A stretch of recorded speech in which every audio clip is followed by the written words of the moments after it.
Welcome to episode 1 of Byte-Sized Ethereum, where we make learning about Ethereum accessible for everyone, regardless of technical background. I'm Alexandra. And I'm Topher. And we are going to be co-hosting a podcast we've wanted to do for a really long time. Since it is the first episode, Topher, maybe we should start by explaining why we wanted to do this. Yeah, I have a lot of friends in the space who have been super interested but don't know how to start. For me as well, I first heard about, different cryptocurrencies like Ethereum and Bitcoin back in 2016. And it was from a lot of my really smart technical friends.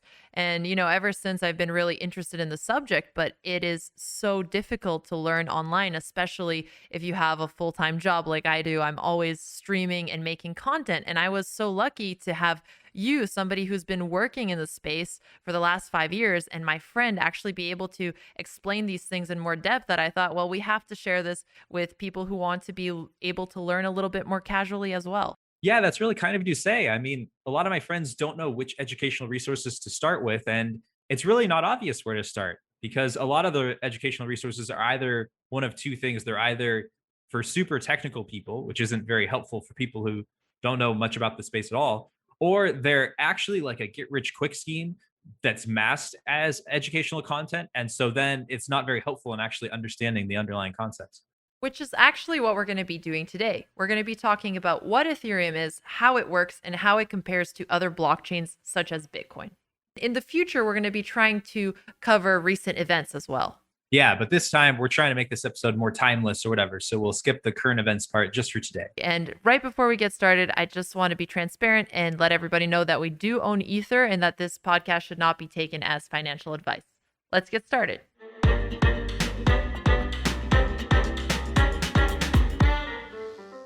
So when I think about Ethereum, I think about what probably a lot of people know as general knowledge. I know that it's a blockchain, it's decentralized, it's trustless, but when I try to explain this to other people, it's very jargony, and I actually really love the way you explain what a blockchain is. So maybe we can start with that. Yeah, that's really nice of you to say. People really need to keep in mind it's kind of like explaining to someone what the internet is before the internet existed. It's really a paradigm shift in how we're interacting on the world. But when I talk to my friends who don't know much about crypto and so on, all they know or think about it is that it's just ticker symbols on their Robinhood app. Right, So because that's all that people really discuss on socials, on Twitter. I mean, most of the conversation is just people talking about the price changes in either Ethereum or Bitcoin. yeah, I think people have this general misconception. They understand something about cryptocurrency are ticker symbols where you can put money in and the prices go up and down. And they generally know something about how the ticker symbols aren't tracking companies in the traditional sense. Right. It's not And like you're buying part of a stock like you would do on, say, an app like Robinhood, but it's actually very different because you have both the blockchains and the cryptocurrencies.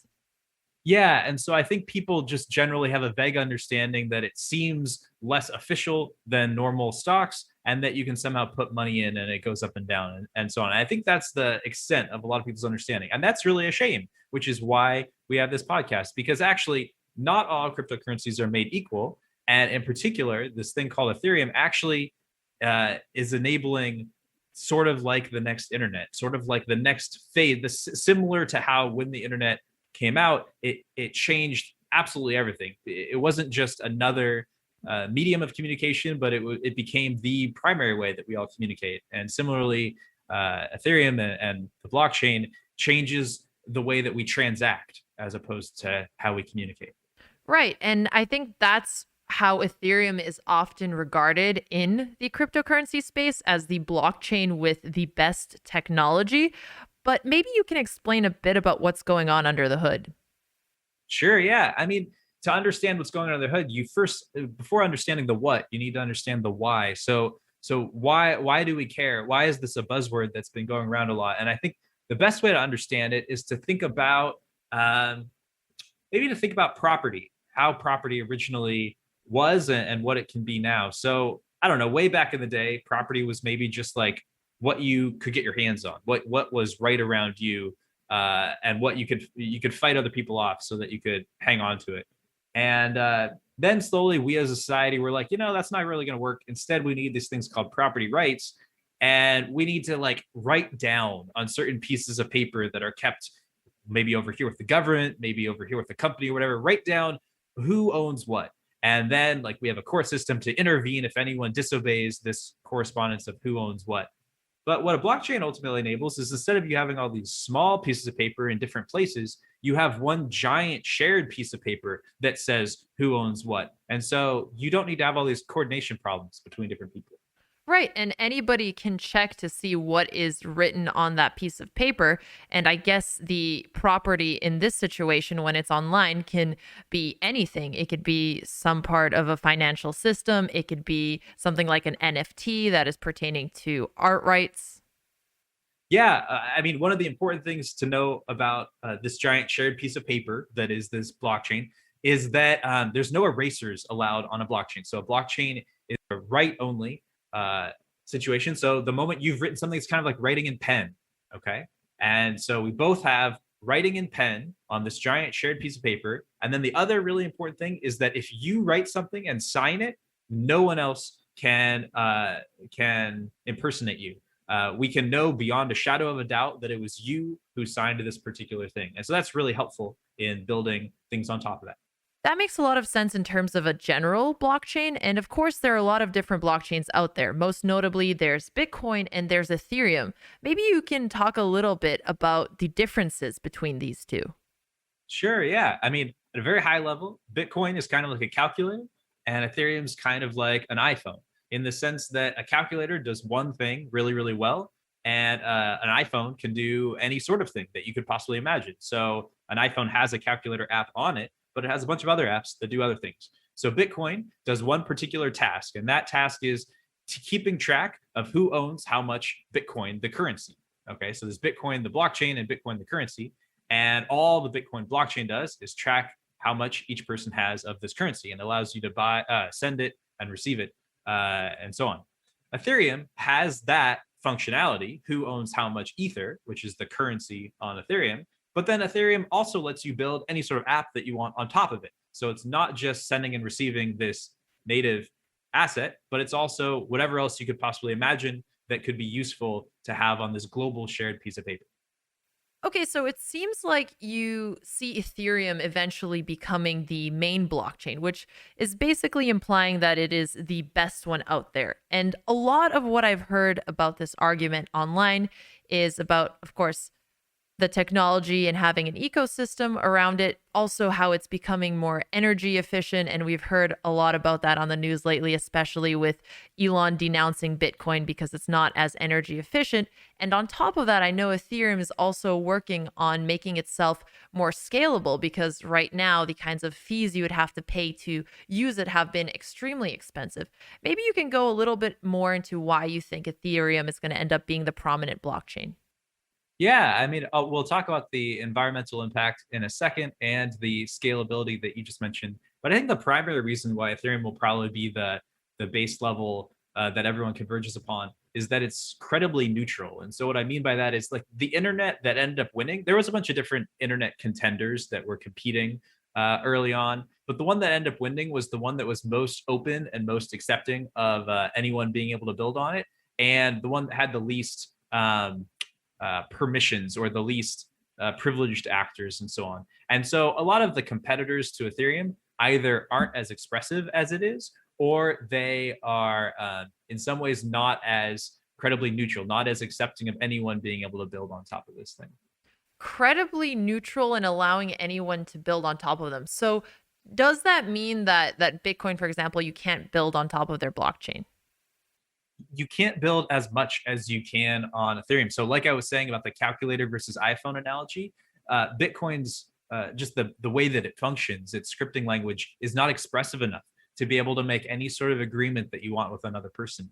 But Ethereum has what are called smart contracts, or Turing complete smart contracts, which means that any sort of agreement that you want to make with another person, uh, specifically one financial, but it doesn't have to be financial, you can do on Ethereum.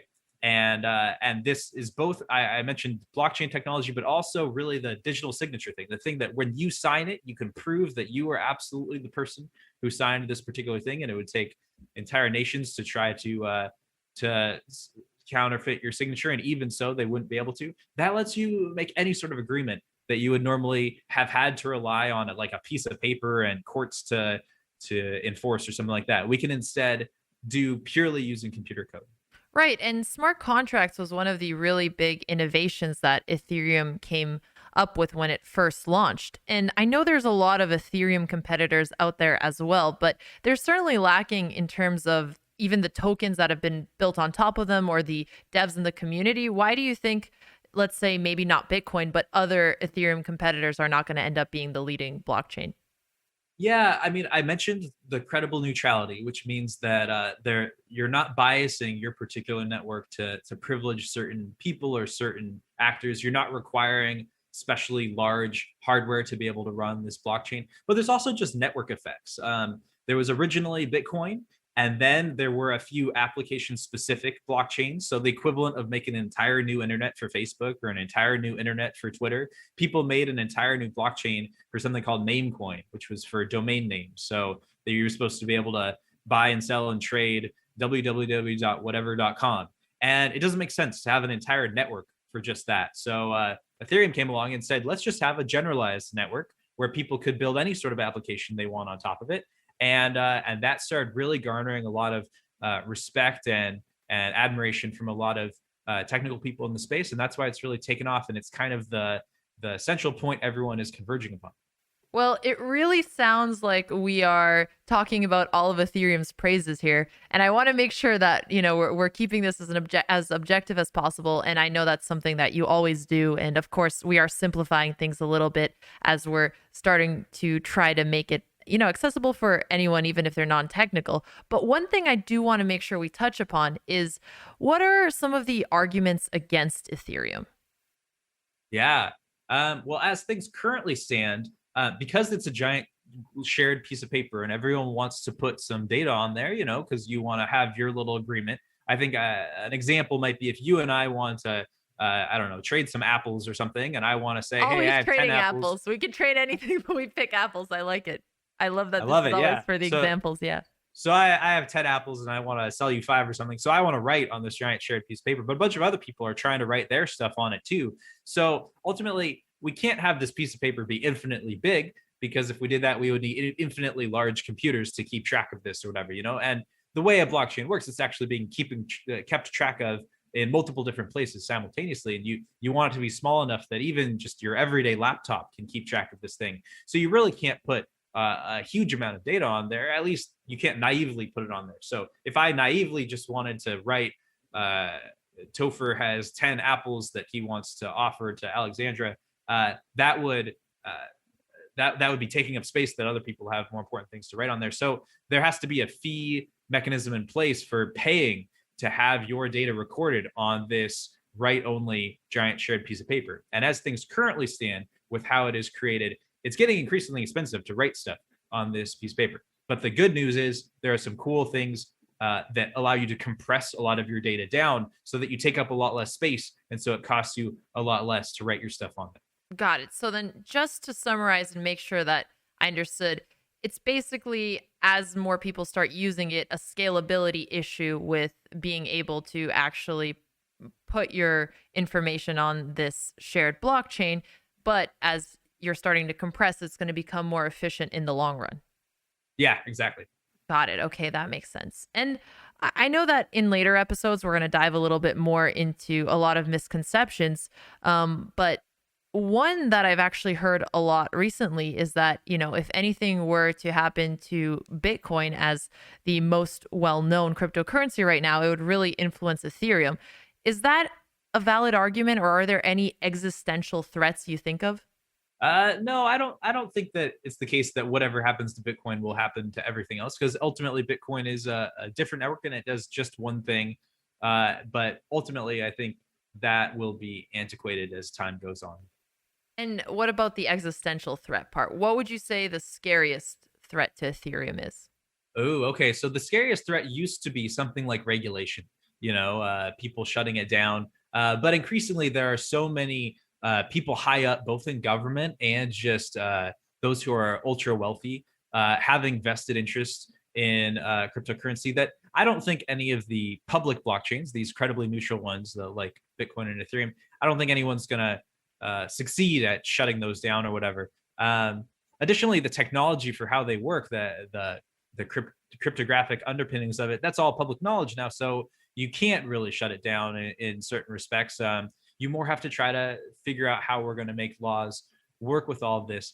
Another counter argument I've heard is this whole environmental thing. I think we need to get to that because the main criticism is valid with regards to Bitcoin. So the criticism is that Bitcoin is using an increasingly large amount of energy, and that's really hurting climate change. But people then make the logical fallacy that they then say all blockchains must use a huge amount of energy and thus be hurting climate change, and And that's fundamental to how they work. is Ethereum using as much energy as Bitcoin right now? So right now, Ethereum uses the same mechanism Bitcoin uses, but Ethereum is changing that. So it's changing it next quarter one of 2022, which is January to March 2022, to this other way where instead of you needlessly burning a bunch of energy, you instead put some digital assets up at risk of being taken away from you, and that's a value. That works at validating the blockchain. The basic fundamental reason why people were burning energy in the first place was you need some way of limiting the number of people who are adding to the blockchain. And the way that you limit it is you have a scarce resource that you require them to use. Now, with Bitcoin, the scarce resource was just burn energy. So you just have the computer do meaningless mathematical tasks, and that limits the number of people that can participate in this network. But with Ethereum, instead of burning energy, you instead take some of this ether, which is this currency on Ethereum, and you put it aside and you put it up to you stake it. And then that limits how many people can participate in this process of building the blockchain. Right. And I think this is something that you've explained before with transitioning from proof of work to proof of stake, but that is something we can get into in the future. I actually have another question about this. Is this progress unique to Ethereum, or are other blockchains doing this as well? Oh no, a lot of other blockchains are doing it as well. There are different ways that people have approached proof of stake, but some of the other ways have been more centralizing. So some of the other ways of doing proof of stake ultimately lead to only a few people who are putting aside their little virtual currency as being one of the people who get to build the blockchain, but then they require supercomputers to get to actually be one of those people. So there's a blockchain that only had 21 people who were building on the blockchain at all. And so it was basically a centralized database, Right. whereas It's really Ethereum, taking away from one of the main purposes of even having a blockchain. exactly. Again, we have to go back to this idea of one of the things that we're trying to circumvent here is having centralized intermediaries between you and the person that you're communicating with. So maybe it's important to highlight how the internet currently works. How the internet currently works is if I want to send someone a Facebook message, I'm not sending a message directly from my phone to their phone. Maybe an everyday person, that's how it appears to them. But I'm actually sending a message to Facebook and saying, hey, can you modify your internal piece of paper to say that I now have a message waiting for this other person? And then when the other person goes to Facebook, they then see, there's a quote message here waiting for me. But really, we're both just looking at Facebook's internal piece of paper, their internal state of the world. But instead, what a blockchain provides is this global state of the world. And so we're trying to do away with this centralized intermediaries who are having the ability to censor us. They're having the ability to manipulate the data or at least spy on the data. They're having the ability to prevent us from communicating or transacting with one another. And so in order to do that, you need to have the blockchain itself being built by more than just 21 supercomputers. You need to have it be built by hundreds of thousands of laptops all over the world. And currently Ethereum, the proof of stake prototype that we're transitioning to, it currently has 160,000 laptops all over the world, validators that are building this proof of stake chain. And so that is what Ethereum will be on starting Q1 of next year. And what this really makes me think of is whenever I hear about a new technology and I'm excited, I always try to picture what would a world look like if this technology were to have widespread adoption. And when you talk about Ethereum, of course, on one end, it feels like you're going to have more security because there's no middleman, but it also feels like it's going to be a world where things are a lot more efficient. And when you can build trust on the internet, which is one of the most difficult things, you never know if anything is secure. It just feels like that's going to open this window of opportunities that we can't even imagine right now. Yeah, exactly. I want to emphasize how little we can imagine it right now. And so, how I couldn't even describe to you what it would look like 5 to 10 years. So, a good analogy here is when the internet first came out, Internet 1.0, people sometimes call it, all people were doing was transitioning things that existed pre internet onto the internet, but not changing it in any way, not taking advantage of the new unique things that the internet enabled. So, the classic example is the newspaper. They just copy pasted the newspaper from the sheets of paper onto the internet, but they didn't add hyperlinks. They didn't add any sort of social media. They didn't have unique pictures. They didn't have anything unique about the internet version of the newspaper. And so people criticized the internet because they said, I can just read my newspaper that's delivered to my front door every day. Why do I need to go read it on a computer? And so similarly, if people are just thinking of blockchain technology as being transitioning what we previously have been doing transacting wise onto the blockchain, you're missing the point. There are unique things that are enabled by this that we can't even imagine as of now, but we're starting to see. Well, look, I think this has already been an incredible intro into the world of Ethereum. And maybe we can pause on the fundamentals here for today. Yeah, I mean, each and every one of the topics that we covered today, we can expand on far more in future episodes. It was really just intended to be enough to pique your interest about it and to maybe convey some useful analogies for understanding some of the basic concepts. Thank you, everyone, for listening. And if you enjoyed this, please leave us 5 stars and a review. It actually helps a lot since we're so new. See you guys in 2 weeks.